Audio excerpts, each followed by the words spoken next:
Greetings and welcome to the April 21st edition of Reading Through the Bible in a Year from Mighty Through God.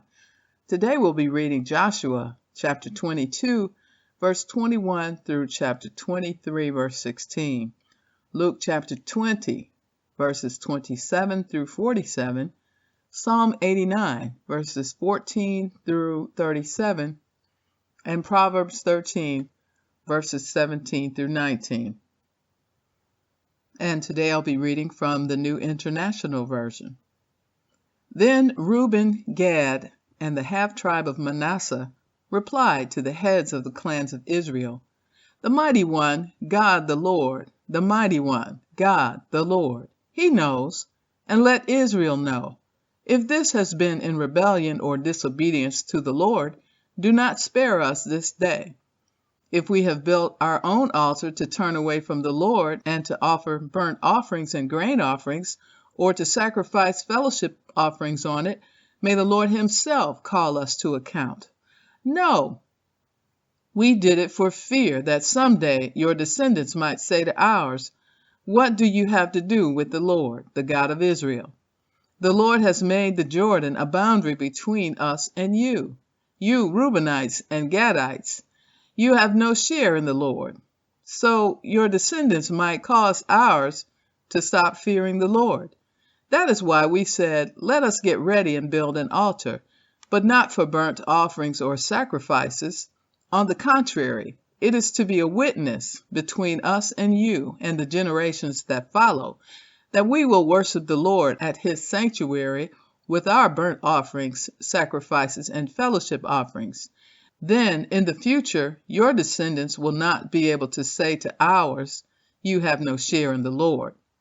And we said, "If they ever say this to us or to our descendants, we will answer, 'Look at the replica of the Lord's altar, which our ancestors built, not for burnt offerings and sacrifices, but as a witness between us and you.' Far be it from us to rebel against the Lord and turn away from him today, by building an altar for burnt offerings, grain offerings, and sacrifices other than the altar of the Lord our God that stands before his tabernacle."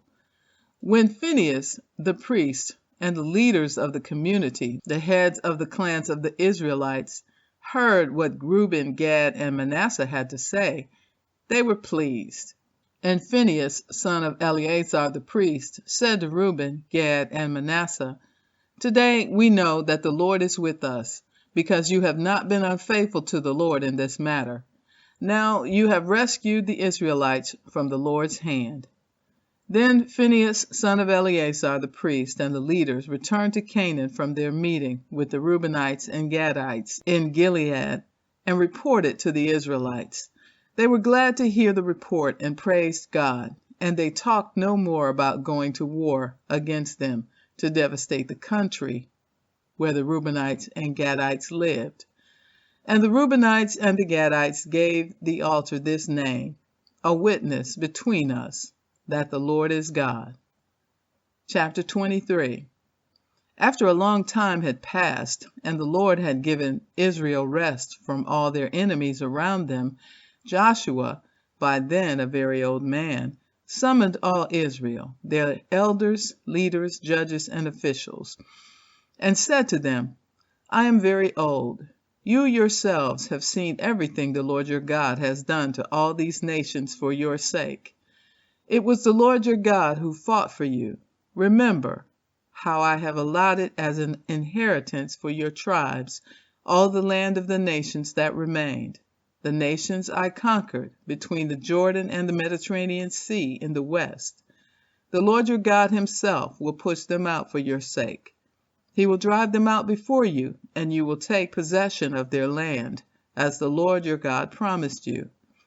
Be very strong, be careful to obey all that is written in the book of the law of Moses, without turning aside to the right or to the left. Do not associate with these nations that remain among you. Do not invoke the names of their gods or swear by them. You must not serve them or bow down to them, but you are to hold fast to the Lord your God, as you have until now. The Lord has driven out before you great and powerful nations, To this day, no one has been able to withstand you. One of you routs 1,000 because the Lord your God fights for you, just as he promised. So be careful to love the Lord your God. But if you turn away and ally yourselves with the survivors of these nations that remain among you, and if you intermarry with them and associate with them, then you may be sure that the Lord your God will no longer drive out these nations before you. Instead, they will become snares and traps for you, whips on your back and thorns in your eyes, until you perish from this good land, which the Lord your God has given you. Now I am about to go the way of all the earth. You know with all your heart and soul that not one of all the good promises the Lord your God gave you has failed. Every promise has been fulfilled. Not one has failed. But just as all the good things the Lord your God has promised you have come to you, so he will bring on you all the evil things he has threatened, until the Lord your God has destroyed you from this good land he has given you. If you violate the covenant of the Lord your God, which he commanded you, and go and serve other gods and bow down to them, the Lord's anger will burn against you, and you will quickly perish from the good land he has given you. Luke chapter 20. Beginning with verse 27, this section is titled The Resurrection and Marriage. Some of the Sadducees, who say there is no resurrection, came to Jesus with a question. Teacher, they said, Moses wrote for us that if a man's brother dies and leaves a wife but no children, the man must marry the widow and raise up offspring for his brother. Now there were 7 brothers. The first one married a woman and died childless. The second and then the third married her, and in the same way the 7 died, leaving no children. Finally, the woman died too. Now then, at the resurrection, whose wife will she be, since the 7 were married to her? Jesus replied, The people of this age marry and are given in marriage, but those who are considered worthy of taking part in the age to come and in the resurrection from the dead will neither marry nor be given in marriage, and they can no longer die, for they are like the angels. They are God's children, since they are children of the resurrection. But in the account of the burning bush, even Moses showed that the dead rise, for he calls the Lord the God of Abraham, the God of Isaac, and the God of Jacob. He is not the God of the dead, but of the living, for to him all are alive. Some of the teachers of the law responded, Well said, teacher, and no one dared to ask him any more questions. Then Jesus said to them, Why is it said that the Messiah is the son of David? David himself declares in the book of Psalms, The Lord said to my Lord, Sit at my right hand until I make your enemies a footstool for your feet. David calls him Lord. How then can he be his son? While all the people were listening, Jesus said to his disciples, Beware of the teachers of the law. They like to walk around in flowing robes and love to be greeted with respect in the marketplaces and have the most important seats in the synagogues and the places of honor at banquets. They devour widows' houses and for a show make lengthy prayers. These men will be punished most severely. Psalm 89, beginning with verse 14. Righteousness and justice are the foundation of your throne. Love and faithfulness go before you. Blessed are those who have learned to acclaim you, who walk in the light of your presence, Lord. They rejoice in your name all day long. They celebrate your righteousness, for you are their glory and strength, and by your favor you exalt our horn. Indeed, our shield belongs to the Lord, our King to the Holy One of Israel. Once you spoke in a vision to your faithful people, you said, I have bestowed strength on a warrior. I have raised up a young man from among the people. I have found David, my servant. With my sacred oil I have anointed him.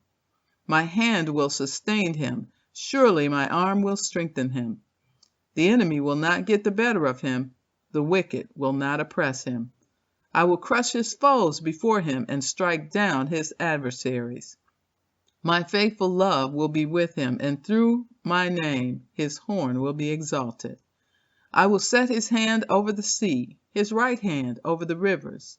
He will call out to me, "You are my Father, my God, the rock, my Savior."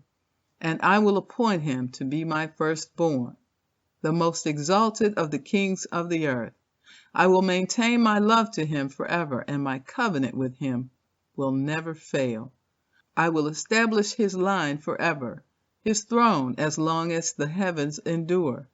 If his sons forsake my law and do not follow my statutes, if they violate my decrees and fail to keep my commands, I will punish their sin with the rod, their iniquity with flogging. But I will not take my love from him, nor will I ever betray my faithfulness. I will not violate my covenant or alter what my lips have uttered. Once for all, I have sworn by my holiness, and I will not lie to David, that his line will continue forever and his throne endure before me like the sun. It will be established forever like the moon, the faithful witness in the sky. Proverbs 13, verses 17 through 19. A wicked messenger falls into trouble, but a trustworthy envoy brings healing. Whoever disregards discipline comes to poverty and shame, but whoever heeds correction is honored. A longing fulfilled is sweet to the soul, but fools detest turning from evil. And so concludes the reading for April 21st. And you can not only hear this on podcast, but you can also hear it on YouTube on the Mighty Through God channel. Be blessed.